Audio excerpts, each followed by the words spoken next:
नमस्कार।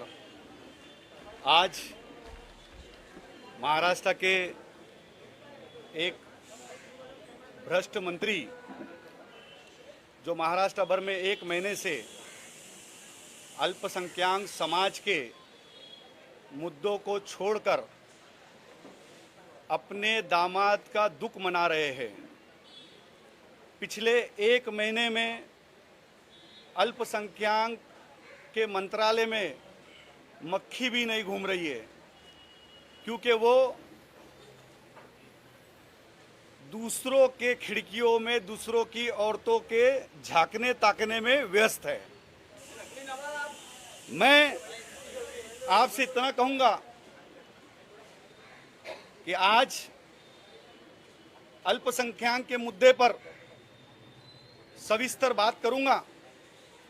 उसके बाद नवाब मलिक के अंडरवर्ल्ड के संबंध पर दूसरी मुलाकात लूंगा।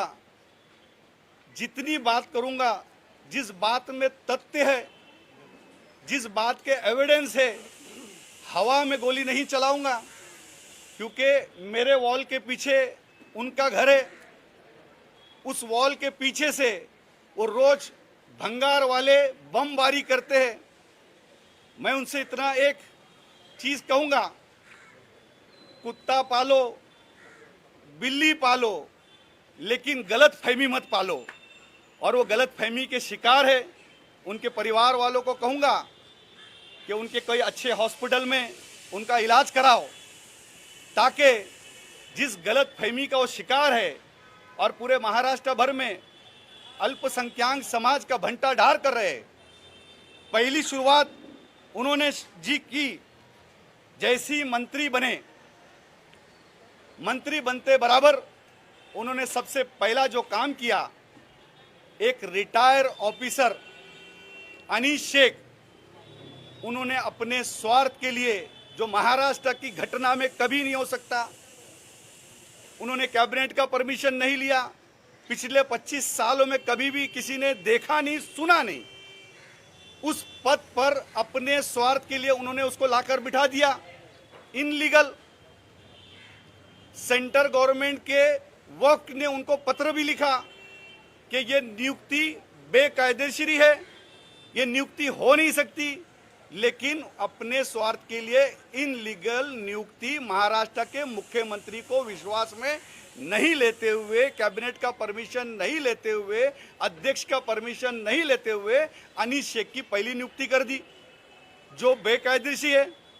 फिर उनके बाद उन्होंने एक पठान करके ऑफिसर लेके आ गया, जो ऑफिसर है डेस्क ऑफिसर, उस डेस्क ऑफिसर को उन्होंने डिप्टी सीईओ बना डाला, क्योंकि उनके पास सारे महाराष्ट्र की मुसलमानों की जितनी जमीन है, वो कैसे उन तक के उसकी मालूमात पहुंचे और कैसे वो मुसलमानों की जमीन को हड़प कर सके, इसका दूसरा उन्होंने एक आदमी तैयार कर दिया। 28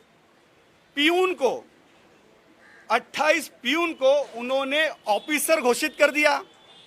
अब बताओ नवाब मलिक कितने होशियार मंत्री है, जो पियून महाराष्ट्र के अंदर जाकर कलेक्टर, कमिश्नर और सभी लोगों से, बड़े अधिकारी से, आला अधिकारी से पियून ऑफिसर बन के बात करेगा। उसकी मैंने जानकारी उनसे मांगी, महाराष्ट्र के मुख्यमंत्री से मांगी, तो तुरंत उसकी जानकारी में जब हमारे पास आई तो पता चला कि ये 28 ऑफिसर मंत्रालय में पियून का काम कर रहे हैं और पियून की पगार ले रहे। अब रही बात मुसलमानों के जितने भी हक के अंदर इतने साल तक के, देवेंद्र जी की सरकार होने दो या इसके पहले की सरकार होने दो या उसके पहले की सरकार होने दो, जितने भी सीईओ आए, आईएएस, आईपीएस और जज दर्जे के ही लोग आए, जिसकी पगार सरकार देती थी। नवाब मलिक ने अपनी पावर का इस्तेमाल करके मुसलमान को मस्जिद और मदरसों की जो पैसे जुमा के दिन 10 रुपए 5 रुपए जो जमा होते हैं, वो पगार का डिक्लेरेशन कर दिया और कहने लगे कि ये पगार मस्जिदों के अकाउंट से इन सब अधिकारी को जाएगी, सरकार का 1 रुपया नहीं जाएगा। ये अजीब बात एक नजर आई। दूसरी, सबसे पहला इनको अपॉइंट इन्होंने किया। अपॉइंट करने के बाद पहला घोटाला उन्होंने मुमरा में जुम्मा मस्जिद में कर दिया, जिस मस्जिद को सुप्रीम कोर्ट का ऑर्डर है कि ये जगह कभी भी कोई भी किसी भी ट्रस्टी के बिगर किसी को भी भाड़े पे दे ही नहीं दे सकता। उसमें 9 करोड़ का घपला करते हुए उन्होंने, नवाब मलिक ने 30 साल की लीज पर उस मस्जिद की जगह को दे डाला। उस मीटिंग के अंदर 9 जो बोर्ड के अधिकारी होना चाहिए था, वो एक भी अधिकारी नहीं था। उसमें एक बोर्ड का मेंबर वहां था जिसका नाम था खालिद बाबू कुरैशी।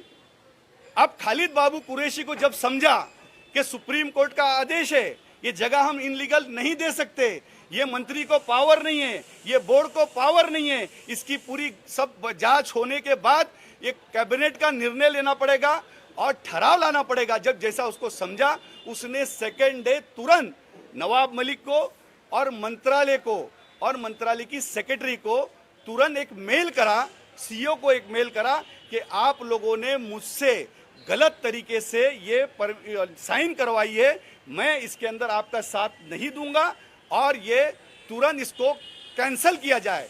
लेकिन फिर भी ये भ्रष्ट मंत्री ने मुसलमानों की जमीन पे हाथ मारकर उसको ऑर्डर को पारित करके उस जमीन को लीज पर देने का काम कर दिया। तो ऐसा है नकली नवाब। अब दूसरी बात उन्होंने कर दी कि कल्याण के अंदर मजलिस मुशर्रीन,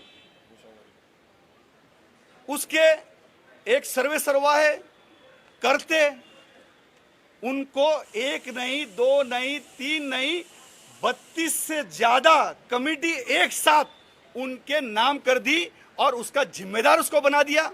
तो ये अधिकार नवाब मलिक जी आपको किसने दिया? फिर आया पूना का मामला। अब जब पूना के मामले के अंदर एक इसी तरीके का पूना जैसा 9 करोड़ का घपला देवेंद्र जी की सरकार के वक्त ऐसा ही मामला आया था, तो उस वक्त के ऊपर सीईओ पे, डिप्टी सीईओ पर और उस वक्त के वक्फ बोर्ड के वकील पर पटेल, उसके ऊपर एफआईआर हुई थी। वो आज भी फिर रहे। वही तरीके का मामला पूना में जब आया, जैसी पता चला कि 1-2 करोड़ रुपए ट्रस्ट से अकाउंट मलिक साहब के बड़े चाहने वाले उनके अकाउंट में ट्रांसफर किया गया, ये पठान साहब ने तुरंत आके मलिक साहब को कहा, मंत्री महोदय, पूना के लोगों को पता चल गया है, ये कैसा अब 9 करोड़ ट्रांसफर करेंगे, इसमें से 2 करोड़ रुपए अब किस तरीके से हम लेंगे। तो जैसे ही पता चला, उन्होंने कहा कि तुरंत उस पैसे को वापस अकाउंट में ट्रांसफर कर दो। वही पैसा वापस में अकाउंट में ट्रांसफर होता है। फिर यही नवाब मलिक पूना के सीपी को फोन करते हैं और सीपी को फोन करके कहते हैं कि तुरंत उन लोगों के ऊपर गुनाह दाखिल कर दो। लेकिन ये नहीं कहते कि जिसकी साइन हुई थी पठान की, सीईओ की, उनके ऊपर गुनाह दाखिल करो। हमारी ईडी से यही मांग है कि उसकी सकोल चौकसी करो, उसके सीडीआर निकालो, किस किस लोग कहाँ मंत्रालय में मीटिंग हुई थी, किसके बोलने पे वो 2 करोड़ रुपए ट्रांसफर हुए थे और जिसके अकाउंट में ट्रांसफर 2 करोड़ रुपए थे वो कौन था, किसका आदमी था, किसके जरिए बोल रहा था और क्या ये पूरा फर्जीवाड़ा चल रहा था उनकी भाषा के अंदर। ये मैं सरकार से और ईडी से मांग करता हूं कि जल्द से जल्द फारूक, जब आप पठान के पास जब जाएंगे, सीईओ के पास जाएंगे, तो उसके धागे दोरे, ये 2 मोहरे, ये 2 जिन मंत्रालय में नवाब मलिक ने अपने प्यार से, अपने स्वार्थ के लिए और अपने मुसलमानों की जमीनों को बेचने के लिए जो 2 भ्रष्ट अधिकारी को लाके किसी का परमिशन नहीं लिया और बिठाया, उसके ऊपर 100% नवाब मलिक की जिम्मेदारी है। नवाब मलिक की तरफ से पूरी लाइन जाती है।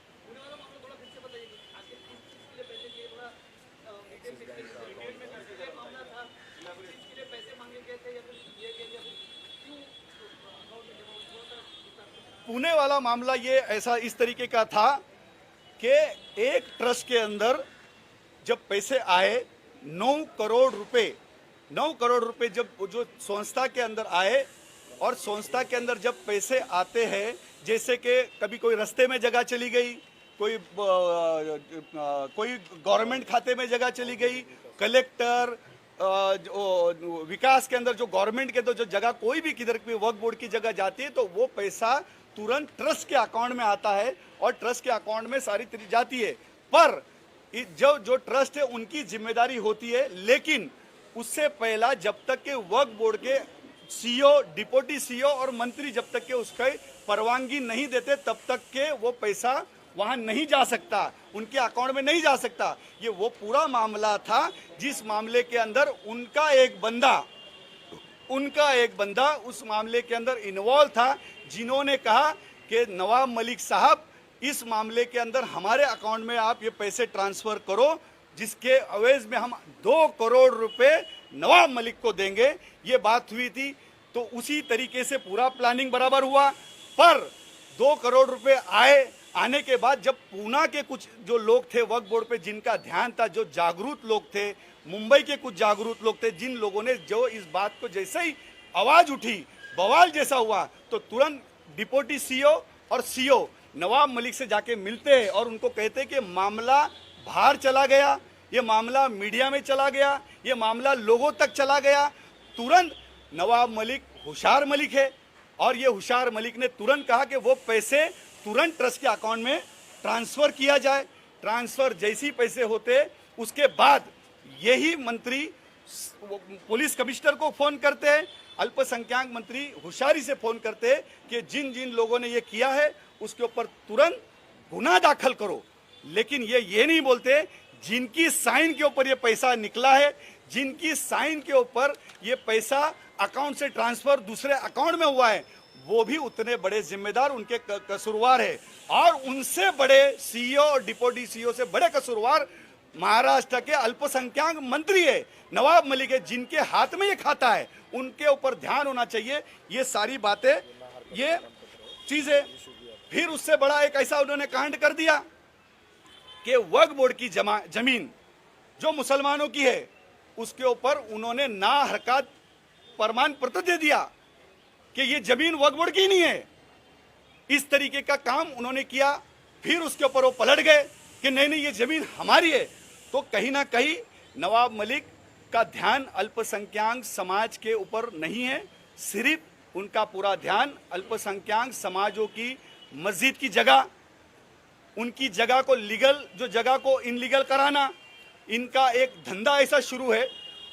तीनों का, नवाब मलिक, सीईओ और डिप्टी सीईओ पठान, इन तीनों का एक मिली भगत जो चल रही है मंत्रालय के अंदर, के सारे बिल्डरों को ये फोन करते हैं और कहते हैं कि आप हमको करोड़ों की जमीन, जिस जमीन की कीमत 100 करोड़ रुपए है, उस जमीन को हम 25 करोड़ में आपको दे देंगे और आपको एक सर्टिफिकेट दे देंगे कि ये वक्फ बोर्ड की जमीन नहीं है। इस तरीके का हम डिक्लेरेशन, एक सर्टिफिकेट दे देंगे, ना हरकत प्रमाण पत्र दे देंगे। तो बिल्डर उनके पास चला जाता है, ताबड़तोब इनके एक एजेंट बने हुए, वो एजेंट जाकर बिल्कुल सामने खड़े रहकर कहते, और अगर जो ट्रस्टी जब जाते हैं, वो जो ट्रस्टी अगर जाते हैं तो उन ट्रस्टी को कहते हैं कि नहीं उस कमेटी की प्रॉब्लम है। दूसरी कमेटी जब जाती है तो बताइए इस कमेटी की प्रॉब्लम है, और दोनों कमेटी को जब प्रॉब्लम बताते हैं, और फिर ये पठान जिसकी इंक्वायरी सीबीआई कर रही है, उस पठान की सामने जाके बैठ के बात करते हैं कि मैं सीईओ से बात करता हूं। सीईओ कहते हैं कि मैं नवाब मलिक मंत्री जी से बात करता हूं, और जो मोटा पैसा देगा उसके लिए, उसके फेवर के अंदर वो ऑर्डर नवाब मलिक देने का काम करते हैं। ये सब बात तो हुई अल्पसंख्यक समाज के भ्रष्टाचार की। मैं आपको कहानी इस तरीके से बताऊंगा कि जिस तरीके से ये पूरे महाराष्ट्र भर के अंदर नवाब मलिक अल्पसंख्यक समाज की जमीनों को लीज पर देने का काम कर रहे, गोडाउन बनाने का काम कर रहे, अपने भंगार वाले रिश्तेदारों को देने का काम कर रहे, अपने रिश्ते से जुड़े हुए लोगों को देने का काम कर रहे। ये लिस्ट, मेरा सवाल है कि ये दोनों जो अधिकारी इनलीगल क्लार्क को डिप्टी सीईओ आपने किससे पूछ के बनाया? हमें उसका जवाब चाहिए।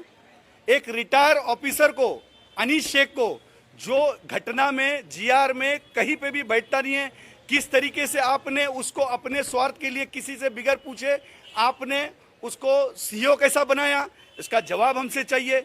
आपने कहा कि 30,000 वक्फ बोर्ड के रजिस्ट्रेशन हमारे पास किए गए। नवाब मलिक साहब, मैं आपसे कहूँगा 30,000 लोगों में से 25,000 लोगों की तकरार अल्पसंख्यक आयोग में मेरे पास आई। 25,000 लोगों ने कंप्लेंट दिया कि हमारे साथ गलत हो रहा है, हमारे ज़मीनों को बेचा जा रहा है, हमारी ज़मीनों को इनलीगल बोलकर बिल्डरों को दिया जा रहा है। ये कुछ जगह पे हमारे बुजुर्गों की, मस्जिदों की, मदरसों की, दरगाहों की जो ज़मीन है, ईदगाह की ज़मीन है, उसके ऊपर गाले बना के बेचे जा रहे हैं। इस तरीके की बात लोगों ने, हमारे उलमाओं ने, हमारे बुजुर्गों ने, हमारे पीरों ने जाकर अनीस शेख को मंत्रालय के अंदर नवाब मलिक को कही। तो नवाब मलिक का जवाब आता है कि जो बात करना है औरंगाबाद जाके करो। आप औरंगाबाद जब जाते हैं तो ये दुर्दशा है कि हमारे मस्जिद और मदरसों के पैसे से डिप्टी सीईओ और सीईओ 5 स्टार होटल के अंदर अपना घर बनाते हैं। अब उनके अपने मस्जिद मदरसों के पैसे के ऊपर 5 स्टार होटल में बिरयानी तोड़ते हैं और हमारे मस्जिद के मदरसों के लोग जाकर उधर नीचे ज़मीन पे बैठते हैं। रजिस्ट्रेशन नहीं हो रहे। आपने कहा मैं ऑनलाइन करूंगा, ऑनलाइन की बात आपने तो की। आप 30,000 लोगों के अंदर से 25,000 लोगों की ज़मीनें बेचने की तैयारी में निकले हैं, क्योंकि नीचे से लेकर क्लार्क से लेकर प्यून तक के आपने भ्रष्ट तरीके से पूरा सारा कारोबार किया। ये सारी लिस्ट, सारी चिट्ठी मैंने सीबीआई के जितने भी लोग हैं, डीआरआई के जितने भी लोग हैं, अल्पसंख्यक समाज के जितने भी आपके आला अधिकारी हैं, ईडी के जितने भी जो लोग हैं, और ख़ास तौर पर हमने राज्यपाल जी को जाके दिया है। आप इतनी फिक्र मत करो कि ईडी वाले आपके पास मांगने आएंगे। ये हाजी अराफात शेख हर एक चीज़, और जिसके एविडेंस, आप हवा के अंदर गोली चला रहे हो, आप रोज़ बम फोड़ने की बात कर रहे हो। ये हाजी अराफात शेख बम और बारूद को तो जानता नहीं है। संघर्ष करते हुए मेरा जीवन गया, पत्थरों में मेरा जीवन गया। आप नोटिस पे नोटिस भेज रहे। ये हाजी अराफात शेख आपको नोटिस नहीं भेजेगा। ज़रूर पड़े, संघर्ष करना पड़े तो अगर मेरे समाज का अगर कोई आपने बुरा किया, मेरे समाज की ज़मीनों को बेचने के ऊपर अगर आप बाज नहीं आए, रोकने पे बाज नहीं आए, अगर मेरे मस्जिद मदरसों और मुसलमानों के अगर ज़मीनों के ऊपर आपने हाथ मारने की कोशिश है, तो हाजी अराफात शेख पत्थर लेने का काम जरूर करेगा। ये आपके सामने बोलने में हिचकिचाऊंगा नहीं। ये तो बात हुई अल्पसंख्यक समाज के मुद्दों पर। आप जिस तरीके से सब पे आरोप कर रहे हो, दिन रात आरोप कर रहे हो, सारी लिस्ट है मीडिया के लोगों की, आपने दिवाली खराब की होंगी, लेकिन हो सकता है, मुझे लगता है कि न्यू ईयर आप जेल में मनाओगे। ये तो ज़रूर हम भी देखेंगे, महाराष्ट्र की जनता देखेगी कि न्यू ईयर आप कहाँ मनाते। अल्लाह से दुआ करता हूँ कि आप जिस तरीके से बोल रहे हो उसमें आप कामयाब हो, और अल्लाह से मैं भी दुआ करता हूँ जितनी बातें एविडेंस के साथ में हम सरकारी यंत्रणा को देंगे उसमें अल्लाह मुझे भी कामयाबी दे। अगर मैं सच होगा तो ज़रूर आप सलाखों के पीछे नजर आएंगे।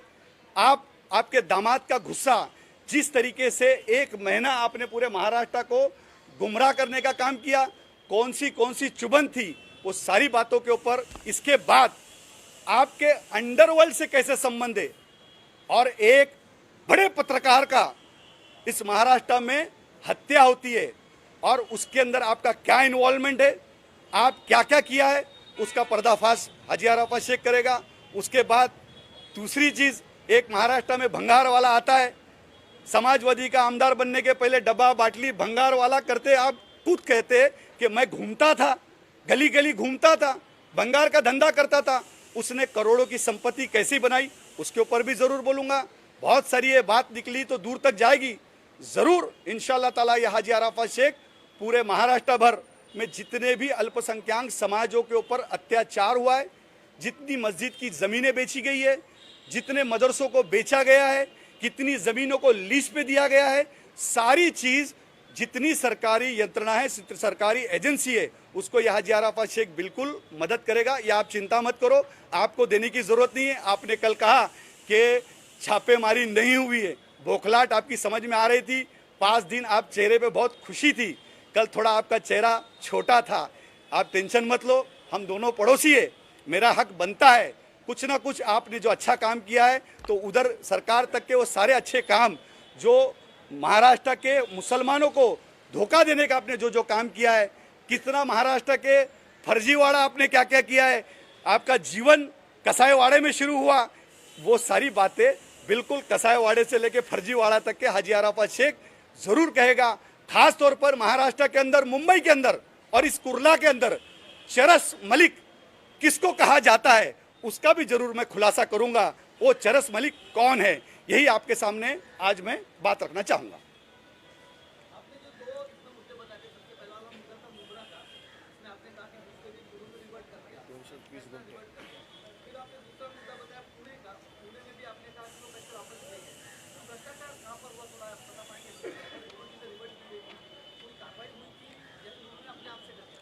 नहीं, बिल्कुल उसमें जिस तरीके से सीओ और डिप्टी सीओ पे भी कार्रवाई होनी चाहिए था, वो डिप्टी सीओ जिसने ऑर्डर किया दोनों जगह पे, मुमरा के अंदर ऑर्डर उन्होंने सामने से बोर्ड के मेंबर ने कहा कि ये इनलीगल है, इसके अंदर मैं नहीं करूँगा, इन्होंने नहीं किया, फिर भी उन्होंने उस जगह को लीज पर दे दी।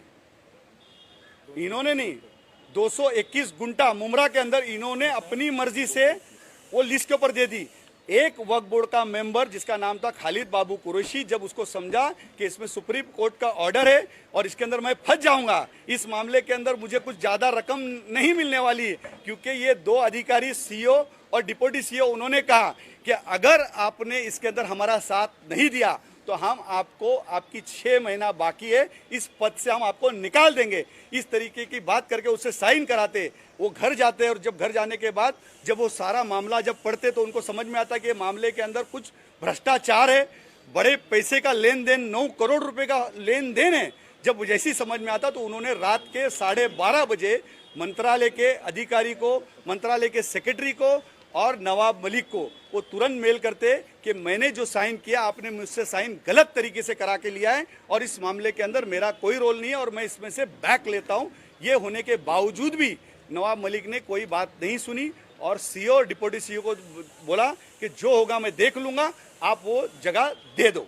जबकि कैबिनेट मंत्री को कभी भी कोई अधिकार नहीं है, जितने पावर से बोर्ड के मेंबरों को होते हैं।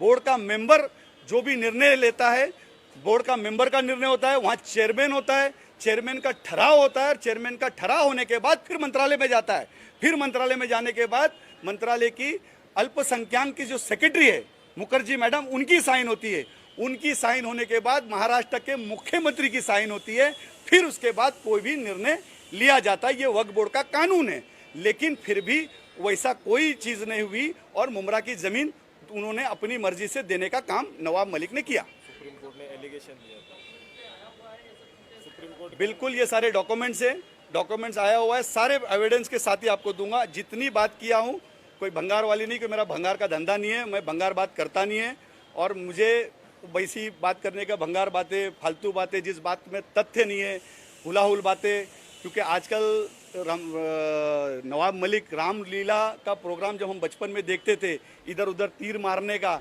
वैसी वो प्रोग्राम देखा करते हैं। तो उनको मैंने कहा कि रामलीला मत देखो, जैन रॉबर्ट देखो। तो जैन रॉबर्ट देखेंगे तो कभी कहीं ना कहीं आप गवर्नमेंट की आने वाली जो यंत्रणा तुम्हारे पे जो पकड़ने वाली है, जो भ्रष्टाचार आपने किया है, उसके ऊपर आपको यहाँ से घसीटते हुए लेके जाने वाले हैं। तो उसके ऊपर कम से कम उनका ख्याल होना चाहिए कि जो करेंगे वो भरेंगे। आप प्यार से बात करेंगे तो ज़रूर हम प्यार से बात करेंगे, आप गुस्से से बात करेंगे, हम ज़रूर गुस्से से बात करेंगे, आप मीडिया में बात करेंगे, या हाजी अराफात शेख मीडिया में बात करेंगे, आप भ्रष्टाचार करोगे, भ्रष्टाचार को उजागर करने का ये भी हाजी अराफात शेख पूरी तरीके से, ये महाराष्ट्र का भूमिपुत्र हाजी अराफात शेख जरूर करेगा।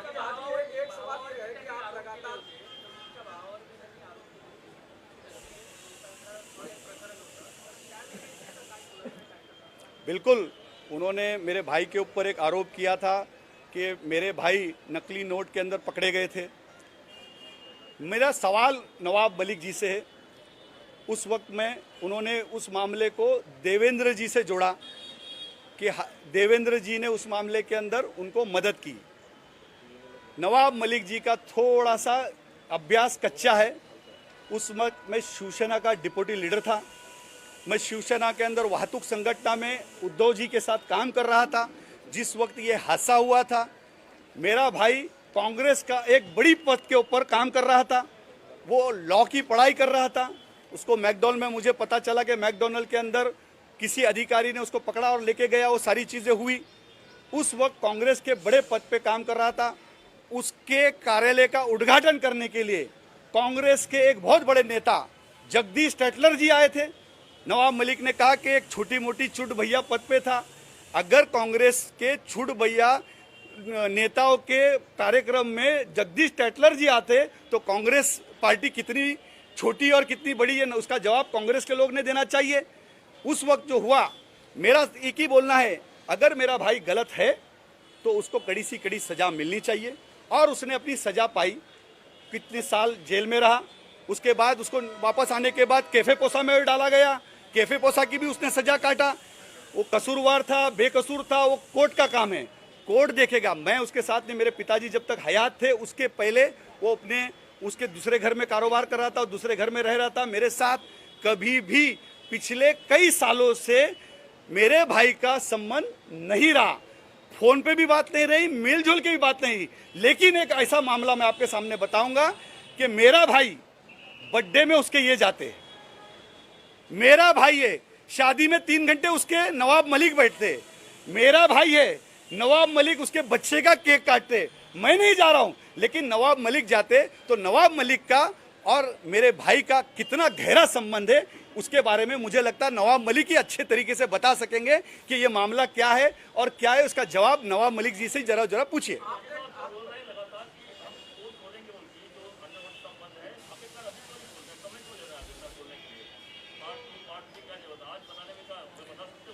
नहीं, बिल्कुल जैसा उन्होंने कहा कि मैं 1 महीना तक के उन्होंने सारी बातें की। अभी ये सारी सवालों का जवाब दो, उनको कहो कि वक्फ बोर्ड के मुसलमानों के बड़े अहम मुद्दे हैं, ये मुद्दे के ऊपर आज मुसलमानों की जगह बेची जा रही है, मुसलमानों की जगह को लूटा जा रहा है, मुसलमानों के छोटे छोटे ज़कात फितरे के छोटे जो चंदा जमा होता मस्जिदों का, उस पैसे की बात है, वो पैसे को लूटने का जो काम करे, ये बहुत आज की तारीख में अल्पसंख्यक समाज के लिए ये मेरे दृष्टि से बहुत अहम मुद्दा है। तो बिल्कुल ये बात करूँगा। 1 महीना आपने उनके वहाँ पे चाय पी है, मेरे वहाँ पे भी शुरकुरमा पियो।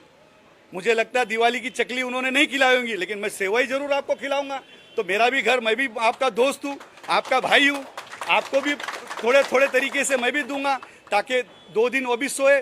लेकिन मैं इस मीडिया के माध्यम से कह रहा हूँ कि नवाब मलिक साहब, आप मीडिया से भागना नहीं, आप सब सवालों का जवाब देना।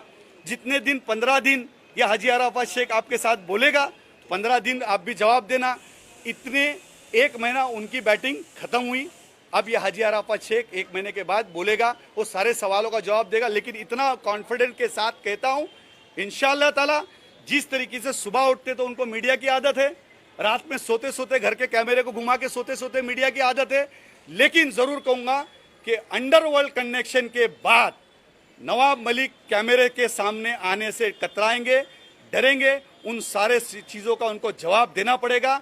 ये कनेक्शन इस तरीके कनेक्शन है, ये कनेक्शन की तार शाहरुख खान तक के जा रही है, वो किस तरीके से चल रहा है। और 1 महीना उन्होंने शाहरुख खान के प्रवक्ता बन के जो काम किया, ये राष्ट्रवादी के प्रवक्ता बन के उन्होंने काम नहीं किया, इन्होंने शाहरुख खान का प्रवक्ता बन के काम किया है। तो शाहरुख खान का क्या उनको इंटरेस्ट था, उनके दामाद का गुस्सा था या शाहरुख खान ने उनको प्रवक्ता बना के कुछ फंडिंग दी थी या किसका अंडरवर्ल्ड से उनको फोन आया था, ये सारी चीज़ 1 महीना काम करने के लिए उसका मैं जरूर सोमवार के दिन खुलासा करूंगा। आज के दिन जुम्मा के दिन इतना ही कहता हूं, नवाब मलिक के लिए इतना आज काफ़ी है। ये जो फाइल दिख रही है, जो थप्पी दिख रही है, ये सारी जो थप्पी है, ये नवाब मलिक जी आप टेंशन मत लेना, ये सब मैं ईडी कार्यालय के अंदर दूंगा। आप आराम से सोते रहो, इंशाअल्लाह ताला 30,000 लोग नहीं, 25,000 लोगों की आपकी कंप्लेंट है। 25,000 लोगों का 2 साल में कितनी ज़मीन का घोटाला हुआ, आपको सारी चीज़ों का जवाब देना पड़ेगा। और मुसलमानों की मस्जिद, मदरसा, दरगाहों की ज़रूर आपको बदवा लगेगी। और उम्मीद करता हूँ आप जल्द से जल्द, आपके जैसे होम मिनिस्टर है, आपके बहुत निकट दोस्त है, निकट एकदम प्यारे भाई है, उनके बाजू में आपका कमरा तैयार किया जा रहा है। ज़रूर आप उस कमरे में जाके आराम करेंगे और हम देखना चाहेंगे कि ज़रूर और ज़रूर कितने जल्दी आप उस जगह जाते हैं। ये महाराष्ट्र का मुसलमान अल्पसंख्यक समाज देखना चाहेगा। हाजी भाई, आपने कहा कि एक पत्रकार, जो बड़े पत्रकार थे, उनके हत्या में भी कहीं न कहीं अंडरवर्ल्ड लिंक था और उसके साथ नवाब मलिक का कनेक्शन भी आपने जोड़ा। किस तरीके से और क्या था? बिल्कुल, आप चिंता मत करो, आज इतना ही करेंगे। कल दूसरी बार जब आप मिलेंगे तो ज़रूर ज्येष्ठ पत्रकार, बड़े पत्रकार जिनका नाम मुंबई शहर के अंदर था, और ऐसे पत्रकार की हत्या होती है, और ऐसे पत्रकार की हत्या के अंदर हत्यारों के साथ किस तरीके से उनको मदद किया जाता है, और उन हत्यारे को जो हिंदुस्तान से वांटेड है, जिसकी सीबीआई तलाश कर रही है, उसके साथ किस तरीके से काम कर रहे, उनका क्या संबंध है, उनके भाई कप्तान मलिक का क्या संबंध है, शाहरुख खान का क्या संबंध है, उसका ज़रूर इंशाल्लाह ताला हाजी अराफात शेख खुलासा करेगा। खुलासा नहीं, पुरावे देगा। वो फोटो देते मैं वीडियो दूंगा। सब्सक्राइब करें आवाज़ नेशनल न्यूज़ और बेल आइकन दबाना बिल्कुल भी ना भूलिए, ताकि हमारी अपडेट सबसे पहले आपको मिले।